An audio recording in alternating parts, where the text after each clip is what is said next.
Ethan Walker had never been the kind of man to rush into conclusions. At 36, he had worked hard to master patience, not just in his successful career as an architect, but in his personal life as well. A quiet, stoic observer by nature, Ethan believed that truth always revealed itself in time. And that belief had helped him endure storms, both professional and emotional. But lately something had shifted. And this time, the storm was brewing inside the walls of his own home. It started small, subtle changes in Julia's behavior. Julia, his girlfriend of 3 years, had always been affectionate. She smiled often, shared stories over wine, laughed in the kitchen as they cooked. She was expressive, open, and warm.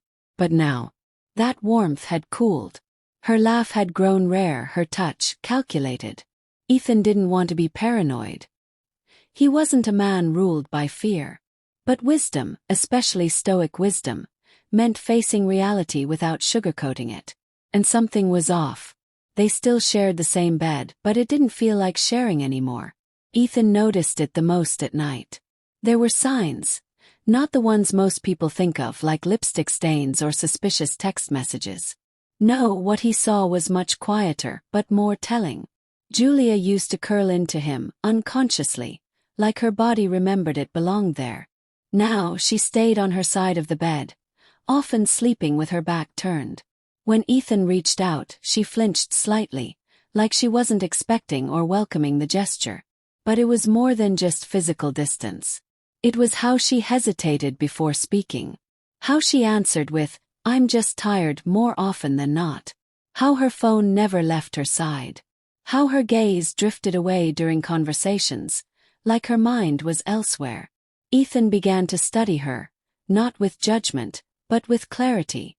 And then one night, something happened that etched the truth into his gut. He woke up around 2:15 a.m. Julia wasn't in bed. The bathroom light was off. The house was quiet. Curious and concerned, Ethan walked into the hallway and found her in the living room, phone glowing in her hand, fingers tapping rapidly, expression serious and yet oddly gentle. She looked up, startled. "Hey," she said, forcing a smile. "I couldn't sleep." Ethan nodded slowly. "You all right?" "Yeah," she replied. "Just needed some air." He said nothing, just observed. Julia returned to bed with him, and they didn't speak. She turned her back again. And that night, Ethan didn't sleep. In the days that followed, Ethan didn't confront her. Instead, he turned to what had always helped him: Stoic philosophy. He reread passages from Epictetus and Marcus Aurelius, reminding himself that he couldn't control Julia's actions, only his response to them. He journaled daily, reflecting on detachment, clarity, and self-respect. Then one morning, as Julia was sipping coffee by the window, he asked quietly, "Do you still love me?" She froze. The mug in her hand trembled ever so slightly. She started. "Why would you ask that?" "Because I don't feel you here anymore," Ethan said calmly. "Not just in the bed, but in the way you move, the way you speak. You're somewhere else. And I need to know where." Julia's eyes filled with tears, not immediate but slow and reluctant. "I didn't mean for this to happen," she whispered. "I got confused. There's someone I met at the art gallery a few months ago. It started as just conversation. But I guess I started to drift emotionally and I didn't stop it." Ethan didn't raise his voice. He didn't ask for details. That wasn't the Stoic way. "You should have told me," he said softly. "I didn't want to hurt you," she replied. "You did," he answered. "But I'll recover." There was silence. Not bitter, not angry, just real. "I never meant to betray us," she added. "But you did," Ethan said. "And we both have to live with that now." In the following weeks, they tried to navigate the aftermath. Julia ended the other connection, promising to work on their relationship. Ethan agreed to give it a chance, but not because he couldn't live without her. He agreed because healing isn't always about walking away. Sometimes it's about standing still and seeing if anything real remains. They attended therapy, separately and together. They rebuilt conversations from the ground up, slowly. And night after night, Ethan observed the little changes. Julia started to reach for him again. Her phone stayed on the nightstand. She laughed. Not always, but more than before. She told him things. Things she hadn't said in months. But healing wasn't linear. Some nights were still cold. Some mornings were still quiet.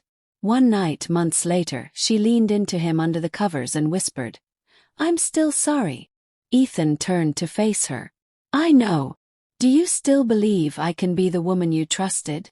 He thought for a moment, then replied, "I believe people can come back to themselves. But trust comes slowly." Julia nodded. She didn't ask for more. Years passed, and things never returned to how they were before the distance crept in. But maybe that was the point. Maybe relationships aren't about returning. Maybe they're about evolving. Ethan never forgot what he learned during those months. He didn't become bitter. He didn't build walls. He just understood that betrayal often whispers before it screams. That when someone starts turning away from you in bed, it's not just about tiredness or space. Sometimes it's about presence and who now holds theirs. And most of all, he learned this. If you love with wisdom, you can endure loss with grace. Ethan and Julia didn't end up perfect. But they ended up honest. And that, sometimes, is more valuable than the fairy tale. Because love, true love, doesn't just survive comfort. Survives the truth.